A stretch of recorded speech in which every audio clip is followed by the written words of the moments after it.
this mindfulness retreat, we've been looking at two aspects of mindfulness.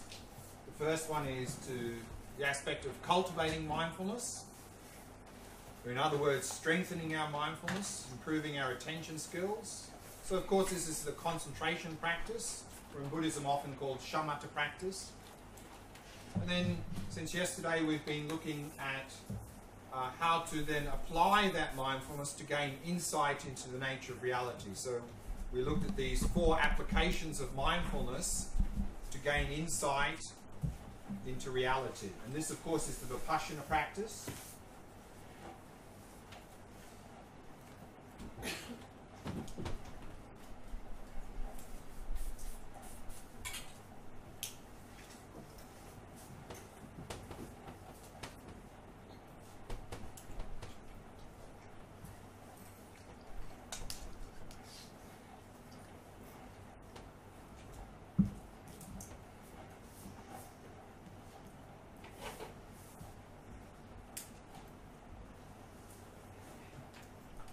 So when we looked at these 4 applications of mindfulness, meaning we were investigating 4 different types of phenomena. First the body, then feelings, then mind, and then phenomena in general.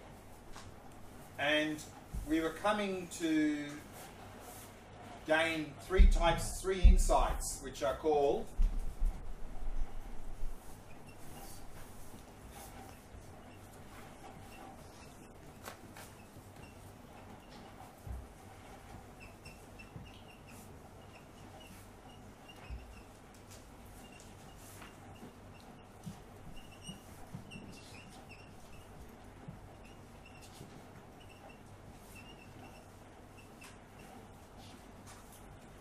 the 3 insights into impermanence, dukkha, no self. And these are the 3 insights we are cultivating at the foundation level, at the level of these 4 Noble Truths teachings. And this is exemplified in the modern day Theravada traditions. The Theravada Buddhist traditions, such as Sri Lankan Buddhism, Myanmar, Laos, Cambodia, Thailand, and so forth. These traditions are based on the 4 Noble Truths teachings. So then, of course, the applying mindfulness in Pali, they use the Pali language, is Vipassana. So in these traditions, when they talk about Vipassana practice, they're talking about gaining these 3 insights by investigating body, feelings, mind, and phenomena. And of course, any of you, again, who've done the Goenka Vipassana retreat, this is coming from the Burmese tradition, of course, and in that retreat, mainly we're focusing on the first one, impermanence, in terms of simply doing the body scan. In the second turning of the wheel, these perfection of wisdom teachings, which we looked at yesterday evening, the Buddha went a bit further than this. He said, yes, these insights are very important, but there's a deeper level of ignorance going on in our life that we need to address.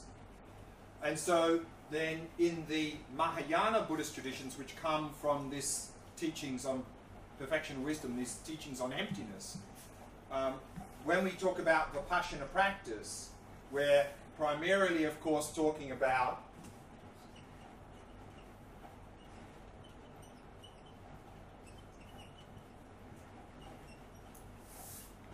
this wisdom of emptiness, that nothing exists independently.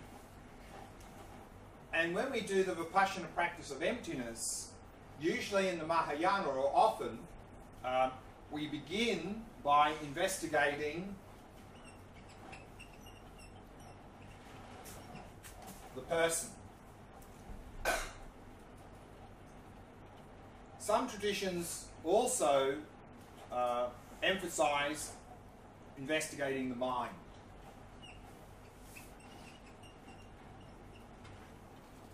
So these are the main 2 areas of focus in terms of Vipassana practice, the emptiness practice.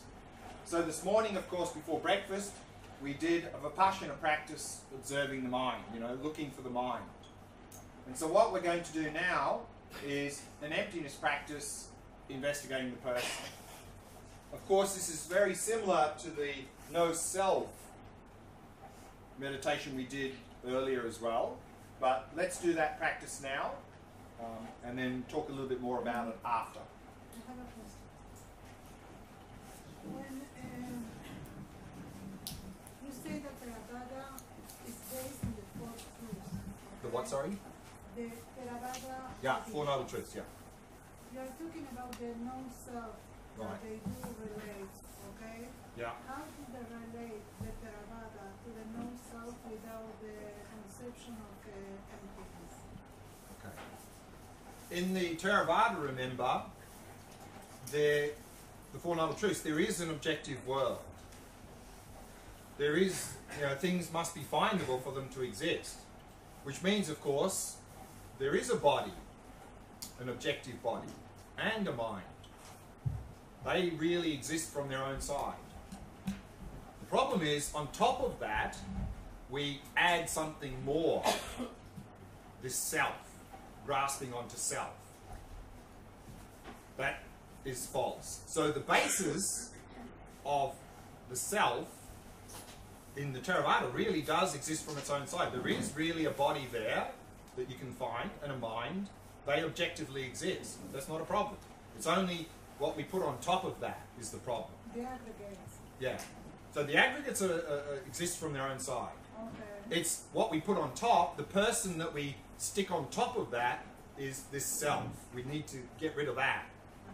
Of course there's a person, but what we do is we think that there's something more than the body and the mind here. There's something extra.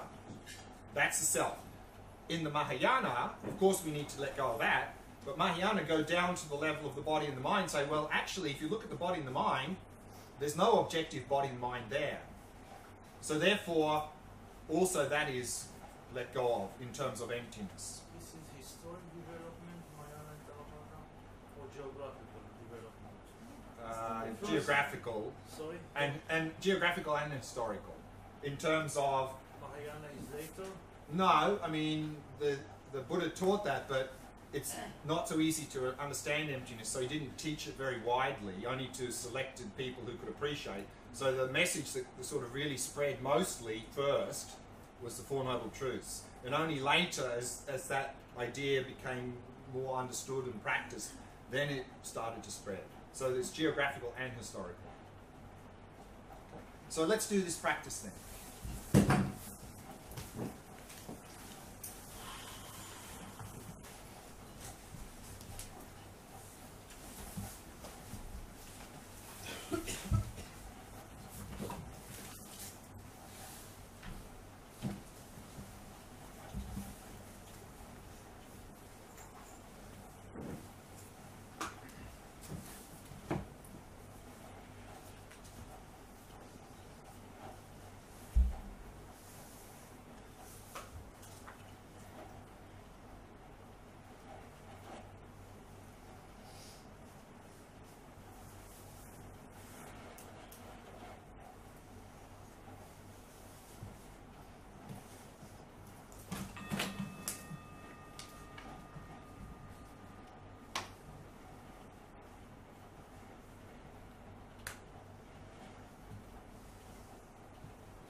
Setting the body into a state of relaxation, stillness, and vigilance.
setting the mind in a state of ease and relaxation.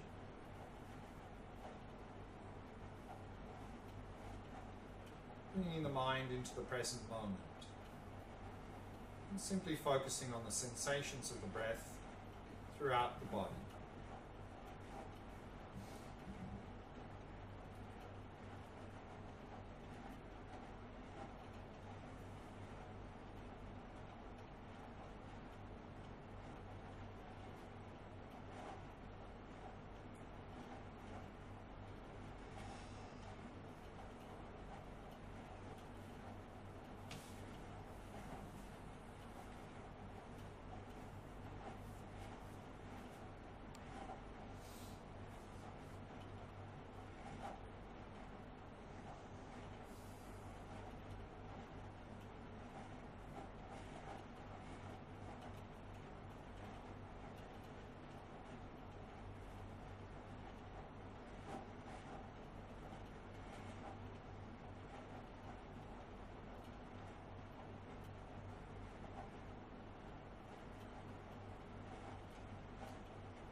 Now, do you have a sense that there is a me here who is meditating? A me who is trying to relax the body and focus the mind on the breath. A me that seems to exist from its own side and doesn't seem to depend upon anything else to exist. Do you have this experience?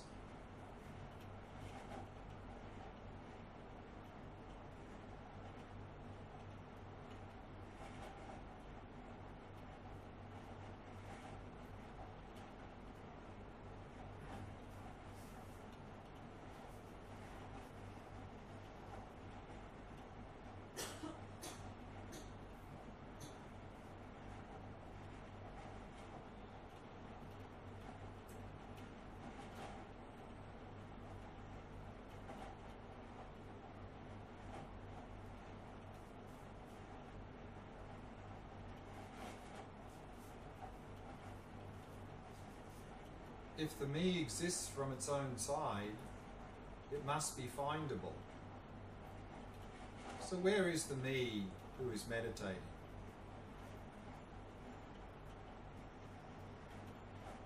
So first, thoroughly search the body and look for the me who's meditating. See if you can find the me who's meditating anywhere in the body.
Is the meditator somewhere inside the head?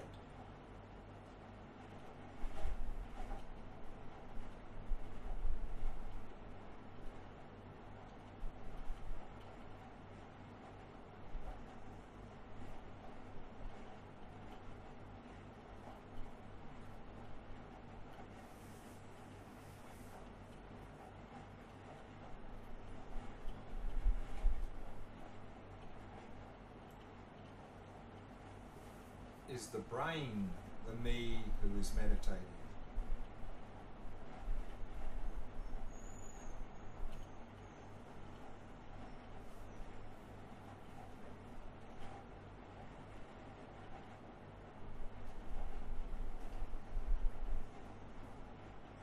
Or is the brain simply something which I possess? Something which me, the meditator, is using?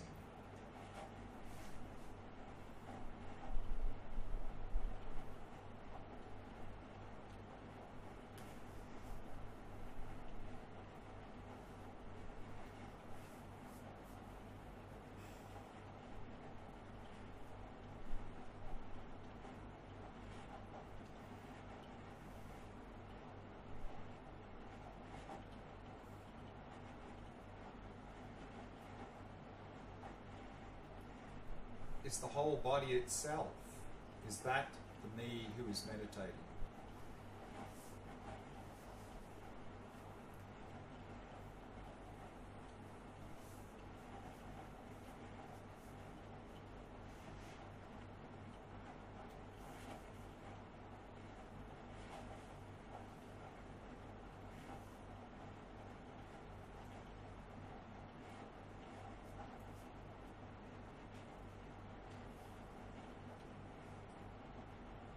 Or is the whole body itself merely something which I possess?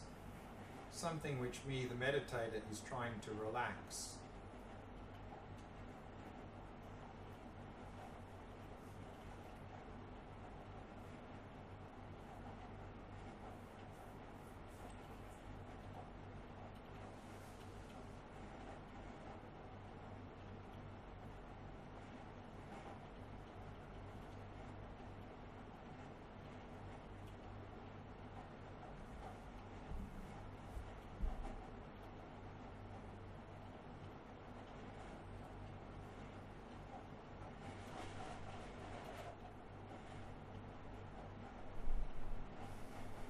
Can the meditator be found anywhere within the mind? So search thoroughly every part of the mind and look for the me who's meditating.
Are any of the thoughts, emotions, or concepts in the mind, are any of these the me who is meditating?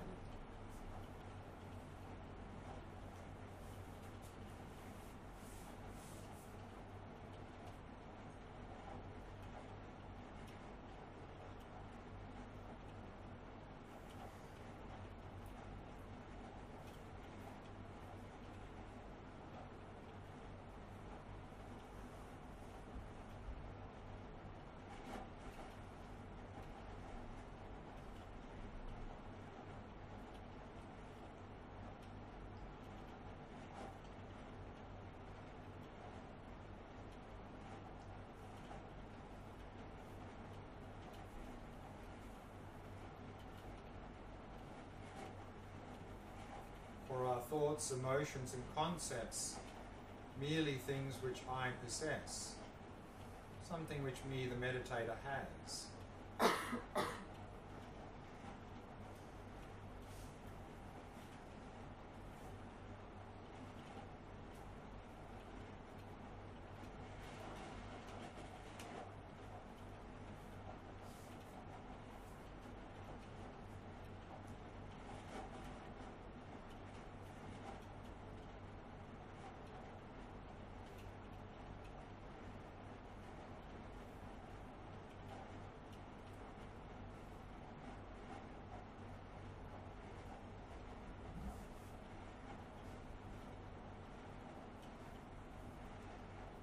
is the whole mind itself?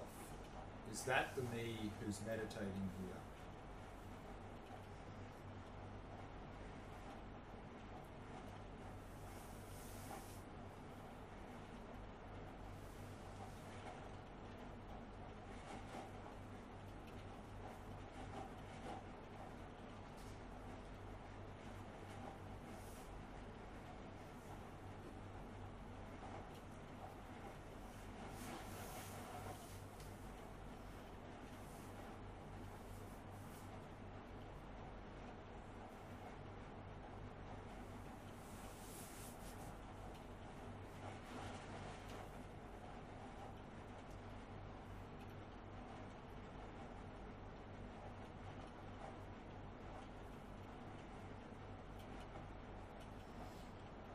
Or is the whole mind itself simply something which I possess?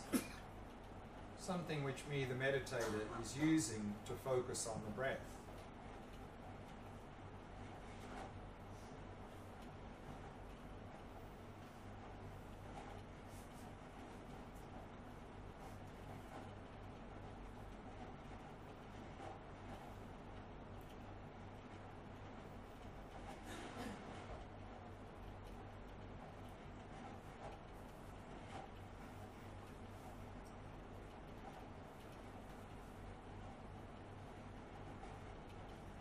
Yet, other than the body and the mind, what else is there here?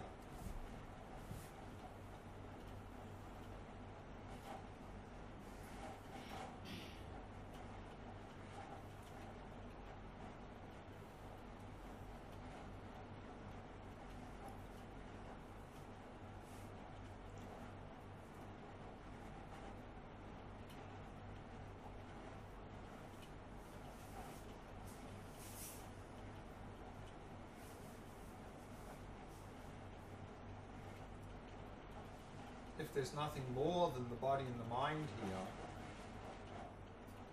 then where is the me that possesses this body and mind? Where is the me who is relaxing the body and focusing the mind? Where is me, the meditator?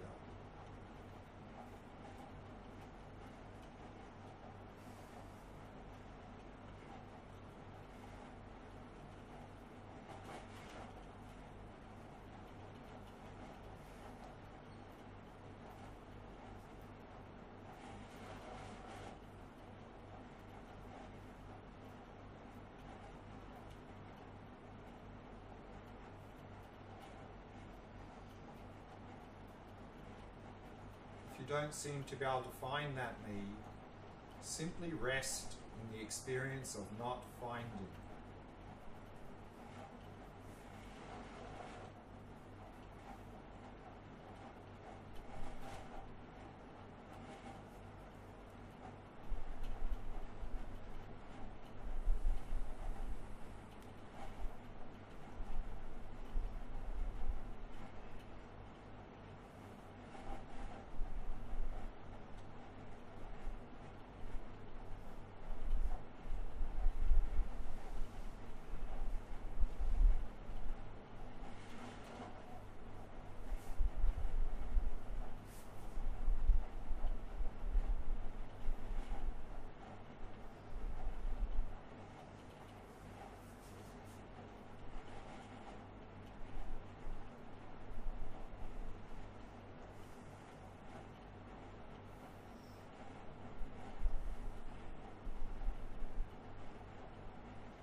then release all appearances and simply allow the mind to come to rest. Resting in awareness itself.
Don't we experience me in every single moment?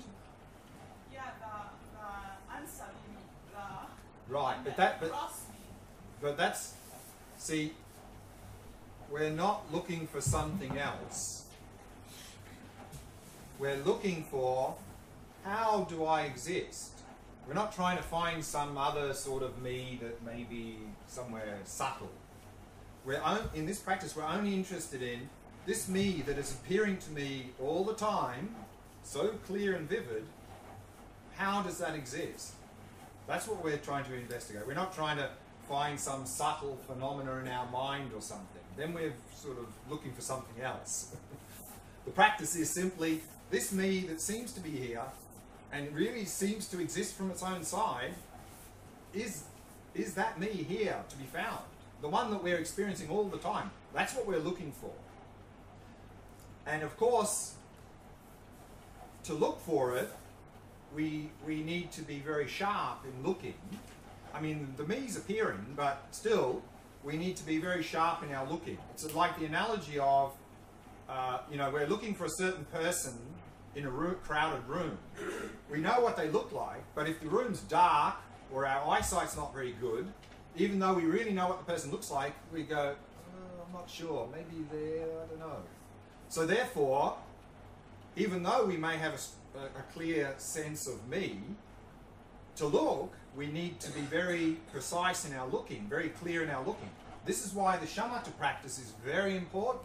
Without that, it's like looking for a person who we know very well, what they look like very well, in a dark room with bad eyesight. I mean, maybe yes, maybe no, I don't know. So that's why often this Vipassana practice doesn't work very well, is because we sort of start to look and then it's hazy and we're sort of distracted and half asleep, and at the end there's no conclusion. It's like looking in a room again, and we go, well, maybe that's them. I can't really see. I don't know. And then there's no conclusion. Whereas if it's the light is bright room and we have good eyesight, then we can look, and then at the end of looking, we're certain. Either that's them or they're not here. So similarly, the good eyesight is shamatha. So if we have the good eyesight of shamatha, a clear, focused mind, and then we search, then there'll be some conclusion. Yes, there's the me, or the me is not to be found. So this is important. And this is where, unfortunately, many Buddhist traditions in the modern world, I think, fall down, is that all Buddhist traditions say the three core practices is ethics, concentration, wisdom, or shamatha vipassana. They all say that. But then if you look in the various traditions, what are they doing? What are they practicing? The shamatha seems to get sort of forgotten about. You know, in the Theravada, it's all vipassana, vipassana, vipassana. In Tibetan Buddhism, you'll hear a lot about emptiness, deity, yoga, bodhicitta, all very good, but what happened to the shamatha? You know? And none of these practices are going to work very well if we're not calm, clear, focused. You'll find if you really improve your attention skills, the vipassana practice actually becomes not easy, but we can have much better progress in the vipassana practice.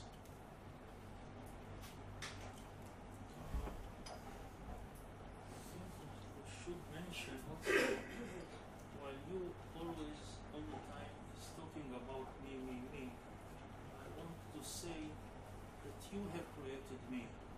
In other words, I want to mention there is me, you, he, she, it. In other words, I'm suggesting, I'm thinking, it's not me who, only me created me. It's you created me. You say to me from the day I open my eyes, you. Sure. You have convinced me that I am me exist. So, I don't know what so, but Yeah. Yeah, and of course, again here, we're not debating whether or not I exist, because if you don't exist, you can't debate that. I understand. So yes, other people reinforces your sense of you, And I enforce this sense of and you. unfortunately, the way we speak and the way other people speak reinforces the false sense of me. Yes, that's exactly right. That's true. Yes, particularly in our modern world with this sort of cognitive fusion, that way of speaking from our side and from other people speaking to us really does solidify the sense of how we exist, unfortunately. But okay. One more comment. I don't know. It's irrelevant to this, but just Sure. I find it hard to believe that the Buddha didn't think to himself, after looking at the Four Noble Truths, Mm-hmm. that he didn't ask himself, says, okay, there is suffering. Mm-hmm. Not suffering, sorry, dukkha. Dukkha, okay, three kind of dukkha, okay. He probably said to himself, to change it or to see that it's unsatisfactory is my own interpretation. Why should I take humanity to endeavor to such a long journey instead of saying, okay people, this is life, this is dukkha. Okay, this is dukkha. He was a realistic person, I mean that's what you emphasize on. Look, this is reality. Why didn't he say, accept this is reality? It doesn't mean that we don't have to use compassion and to love and everything. It's all, why to make all this intellectual, huge, beautiful architectural Buddhism? And in fact, you're right. I mean, to some people, that's exactly what he said. He said, you know, be ethical, do this, do that, and of course that improves people's lives. Yes. And then he saw that for some people he could add a little bit more, because they could then use that to improve their life even more. So there are many levels of improving our life. So I'm in the lower. No. So who And that's why you had a question about the Mahayana. Is it historical, geographical? And it's because I mean, to many people who didn't know anything, if he said, you know, this idea of emptiness, either one, they'd say, you're crazy, go away, or they'd adopt the nihilistic view and then have problems. So he didn't say it, no point, because they wouldn't understand it and they'd just make a mess. So he taught according to people's capacities. So some people, he just said, you know, have a good life, don't hurt others, and try and be compassionate. And to other people, he taught something a bit more, because then they could benefit even more. So he taught many levels. And this is why we end up with different philosophical schools in India based on these different levels of teachings. And of course they don't agree, because, you know, he taught simple things, and then more intermediate, he taught more advanced. And so the philosophical systems are based on those different levels. And of course then they don't agree on their ideas, because the Buddha had different ideas that help different people in different ways. Yeah, exactly. Yeah. I mean, there's no point, like you said, no point talking emptiness to someone who can't appreciate it, because either they just say, you're crazy, go away, I'm not listening to you.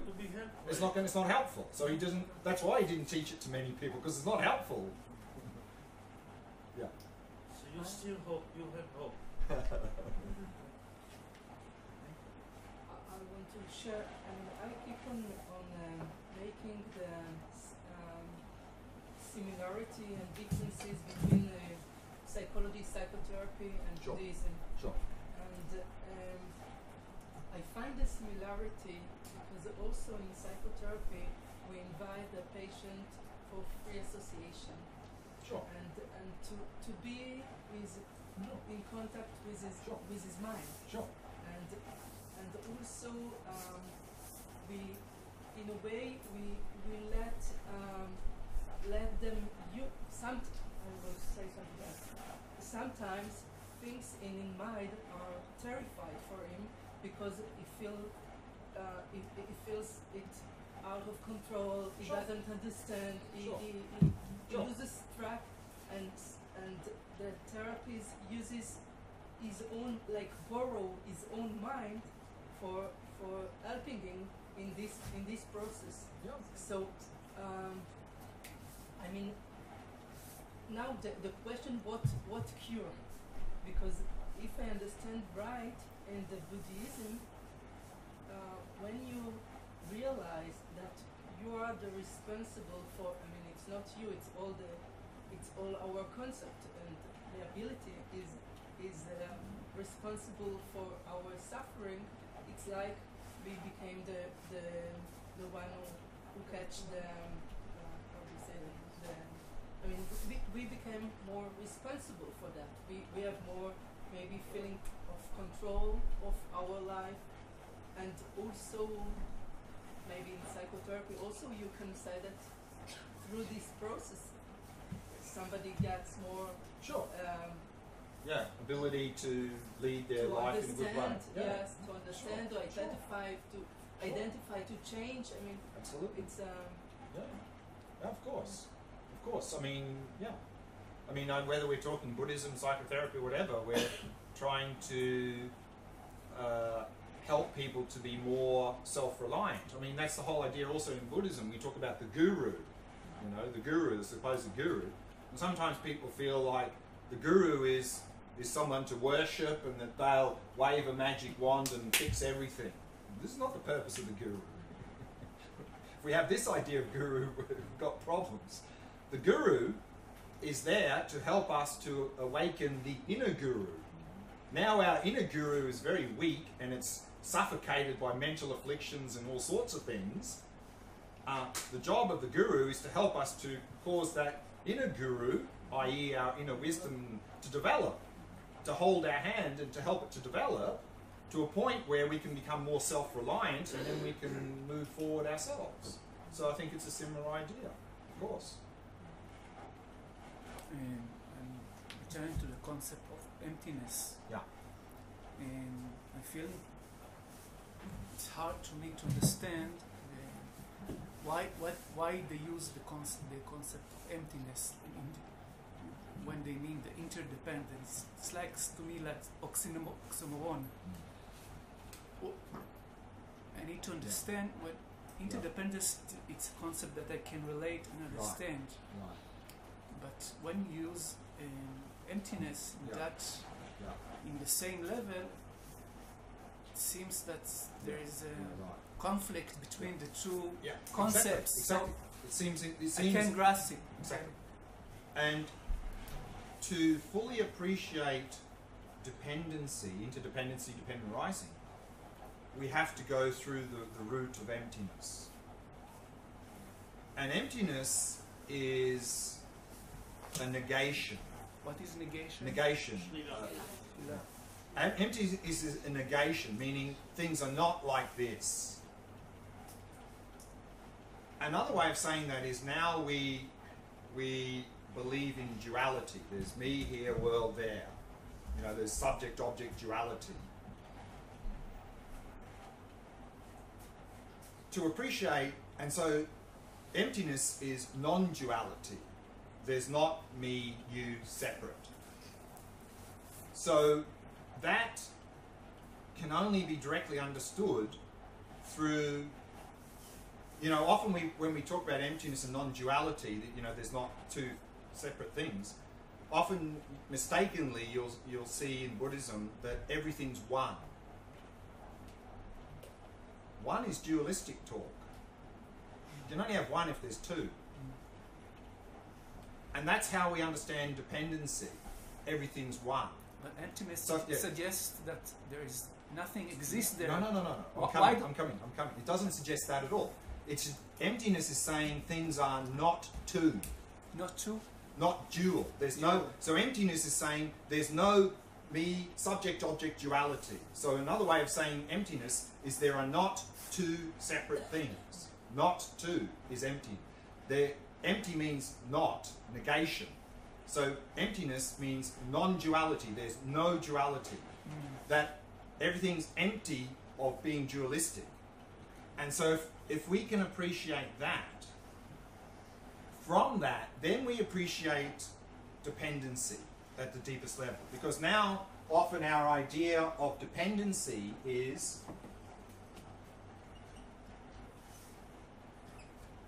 there are two things which are connected. But this is duality, isn't it? Yeah. So this is not dependent.